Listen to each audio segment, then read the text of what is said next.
படத்தோட ட்ரெய்லரில் காதலை பற்றி பேசும்போது இப்போ உள்ள ஆட்களுக்கு ஏதோ காமம் தான் முக்கியம் அப்படிங்கிற மாதிரி ஒரு வரி வருது. 2K கிட்ஸ்லாம் அப்படி தான் இருக்காங்களா? என்ன சொல்ல வரீங்க இந்த படத்தில்? இல்லை, அப்படி அந்த ட்ரெய்லரில் வரல. காதல் வர்றதுக்கு முன்னாடி ஒரு ஹியூமனாக காமம் தான் ஃபஸ்ட்டு வரும். அது ஆதாம் ஏவாள் காலத்துலேருந்தே அதுதான். ஸோ அதுதான் நெகட்டிவ் ப்ளஸ் பாசிட்டிவ்ங்கிறதே. அதைத்தான் இந்த கதையில் சொல்கிறோம். இந்த உலகம் பார்க்குற மாதிரி எங்களை எதுக்கு வாழ சொல்கிறீங்க, நாங்கள் ஃப்ரெண்ட்ஸ் அப்படிங்கிறது தான் அவன் சொல்லுவான். அஸ் எ ஹீரோவுடைய டாக்கே வந்து ஒரு இத்தனை வருஷம் அவன் கூட பழகுறேன், எந்த மொமெண்ட்லேயுமே அப்படி ஒரு தாட்டே வந்தது கிடையாது. எந்த பொண்ணாக இருந்தாலும் காதல், ஒரு பொண்ணு மேலே காதல் வர்றதுக்கு முன்னாடி ஒரு க்ரஸ்ஸோ ஒரு காமமோ அது வந்து அது வந்து நீங்கள் க்ரஸ்ன்னு சொல்லலாம். அது உண்மையான வார்த்தை, அது காமம் தான். காமத்துக்கு அப்புறம் தான் காதல் வரும், காமத்துக்கு அப்புறம் தான் கல்யாணம் நடக்கும். அதான் சார். சுசி சார், இப்போது 2K லவ் அப்படின்னா இப்போ அட்வான்ஸாக போயிட்டானுங்க. முன்னெல்லாம் வந்து பார்க்கறது அகத்தின் சார் இவர் சாலமன் சார் சொன்ன மாதிரி தான், பார்க்காமே காதல் இருந்தது. அதுக்கப்புறம் கொஞ்சம் பார்த்தாங்க, தள்ளி தள்ளி கையை காட்டினாங்க. இப்போது பார்த்த உடனே பைக்கில் கூப்பிட்டு போயிட்டே இருந்துறானுங்க. இதுக்கு நடுவில் பாய் பேசின்னு ஒருத்தன் வரான். பார்த்தோன்னே நீங்கள் கூட்டிகிட்டு போனீங்களா? இப்போ 2K பார்த்தோன்னே நீங்கள் கூட்டிகிட்டு போனீங்களா? அப்படிலாம் யாராவது வர்றாங்களா? இப்போ அட்வான்ஸ் அப்படிலாம் 2K கிட்ஸை பற்றி நெகட்டிவா சொல்லாதீங்க, நான் ஒத்துக்க மாட்டேன். நான் நெகட்டிவா சொல்லல, அடுத்த செகண்டே பிக்கப் ஆயிடுது. அப்படிலாம் பிக்கப் ஆக வாய்ப்பே இல்லை சார். என்ன சார், பசங்களை பின்னாடி பாருங்க சார். அவனுங்கெல்லாம் வந்து பசங்க குமுறது தெரியும் சார். பின்னாடி 90s நிறைய பேர் இருந்தாங்கன்னா எல்லாருக்கும் தெரியும். கல்யாணமே ஆகல, அட்லீஸ்ட் ஒரு நாளாவது தேவைப்படும் சார். அததான் சார், பார்த்தோடனே கூட்டிட்டு போறாங்கன்னு இல்ல. இதுக்கு நடுவுல பாய் பேசின்னு ஒருத்தன் வரான். அந்த மாதிரியான கான்செப்ட் 2Kல இருக்கும். இல்ல இல்ல இல்ல, அந்த மாதிரி 2Kல இல்ல. இன்னொரு இந்த பாய் பெஸ்டி நீங்க சொல்லக்கூடிய சின்ன சின்ன வார்த்தைகள்லாம் அந்த காலத்துல இருந்து இருக்குது. அதுக்கு நம்ம பேர் வைக்காம இருந்தோம்.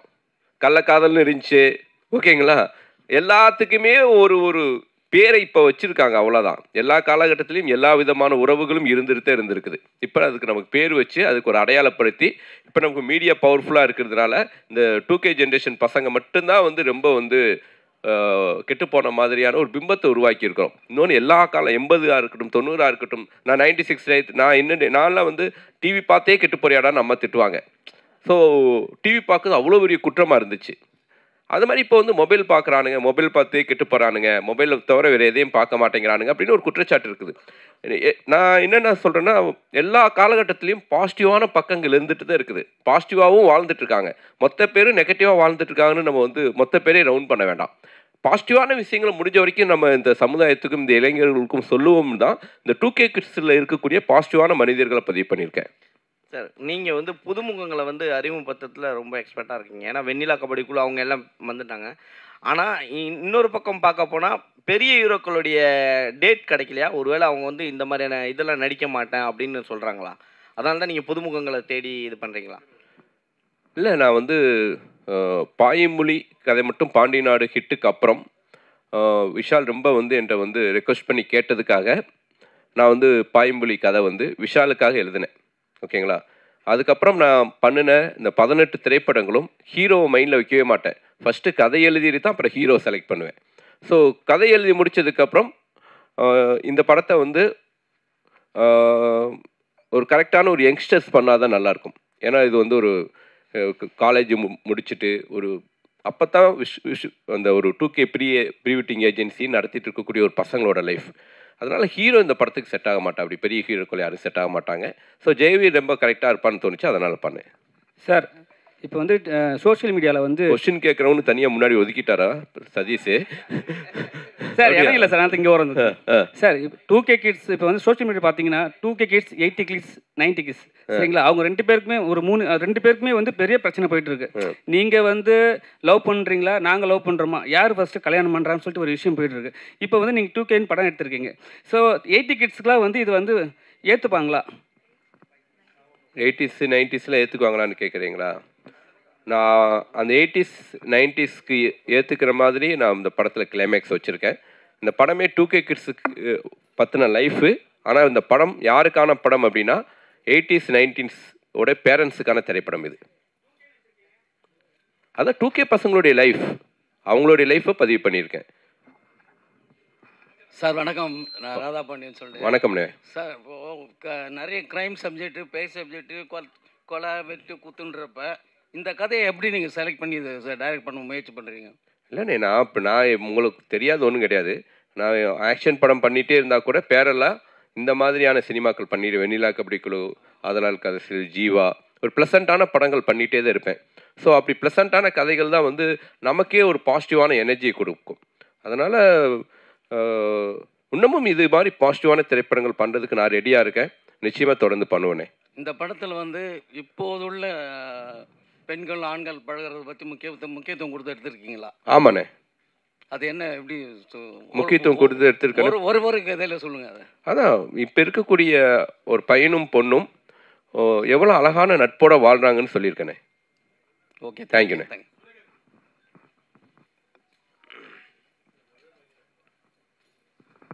சார், காலேஜஸில் ப்ரமோட் பண்ண போகிறீங்கன்னு சொல்லியிருந்தீங்க. அது ப்ரீ ரிலீஸாக பண்ண போகிறீங்களா, இல்லை ஒவ்வொரு காலேஜுக்கும் தனியாக டிக்கெட் வாங்கி அந்த மாதிரி கொடுத்து அந்த மாதிரி பிளான் பண்ணிட்டு?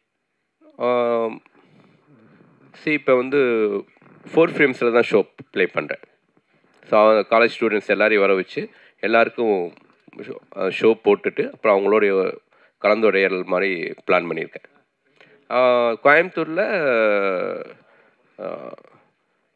காலேஜுக்கு ஆப்போசிட்லேயே, பிஹெச்டி காலேஜுக்கு ஆப்போசிட்லேயே வந்து ஒரு தியேட்டர் இருக்குது. அந்த தியேட்டரில் கோயம்புத்தூரில் பிளான் பண்ணியிருக்கோம்.